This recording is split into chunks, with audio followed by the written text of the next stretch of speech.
முத்தரையர் சங்கத்தினுடைய நிறுவன தலைவர் அன்பிற்குரிய அண்ணன் கே செல்வகுமார் அவர்கள்.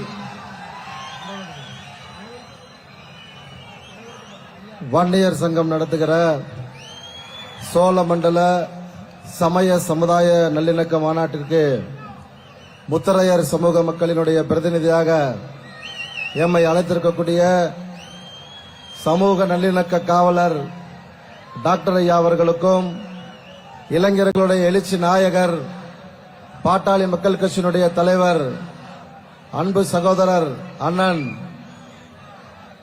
அன்புமணி அவர்களுக்கும், இந்த மேடையில் அமர்ந்திருக்கக்கூடிய சர்வ சமய தலைவர்களுக்கும் சமூக அமைப்பினுடைய தலைவர்களுக்கும் இந்த நேரத்தில் வணக்கத்தை தெரிவித்துக் கொண்டு, இந்த மாநாட்டில் இந்த மஞ்சள் நிறத்தை பார்க்கிற போது நாங்கள் நடத்துகிற மாநாடு போல எங்களுக்கு தோன்றுகிறது.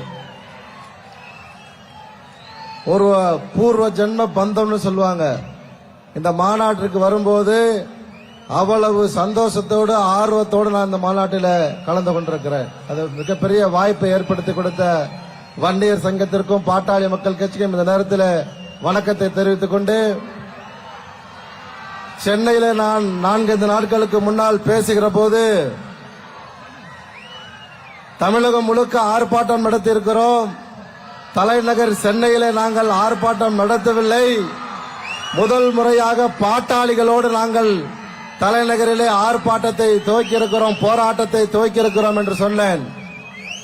ஐயா அவர்களுக்கும் பாட்டாளி மக்கள் கட்சியினுடைய தலைவர் அண்ணன் அன்புமணி ராமதாஸ் அவர்களுக்கும், மத்திய தமிழகத்திலும் தென் தமிழகத்திலும் சாதி வாரி கணக்கெடுப்பு நடத்துவதற்கு அந்த 10 மாவட்டங்களை எங்களிடத்திலே தாருங்கள், மிக சிறப்பாக அந்த ஆர்ப்பாட்டங்களையும் போராட்டங்களையும் நடத்துகிறோம் என்று அங்க சொன்னோம். அதே மாதிரி நடத்தி காட்டுவோம். பட்ஜெட்ல அறிவிக்கலன்னு சொன்னா அண்ணன் பேசிட்டு இருக்கும் போதே கேட்டாங்க, என்ன செல்வகுமார் அப்படின்னாங்க.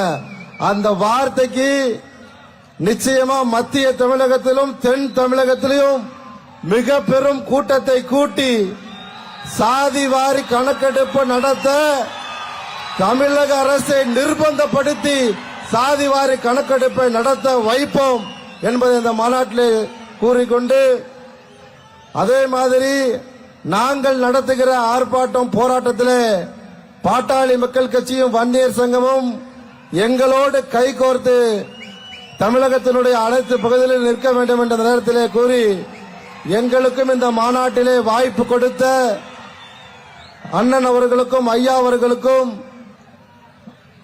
வன்னியர் சங்கத்தினுடைய தலைவர் அவர்களுக்கும், வைத்தியண்ணன் அவர்களுக்கும், மா.க. ஸ்டாலின் அண்ணன் அவர்களுக்கும் இந்த நேரத்தில் நெஞ்சம் நிறைந்த நன்றியை தெரிவித்துக் கொள்கிறேன். நன்றி, வணக்கம்.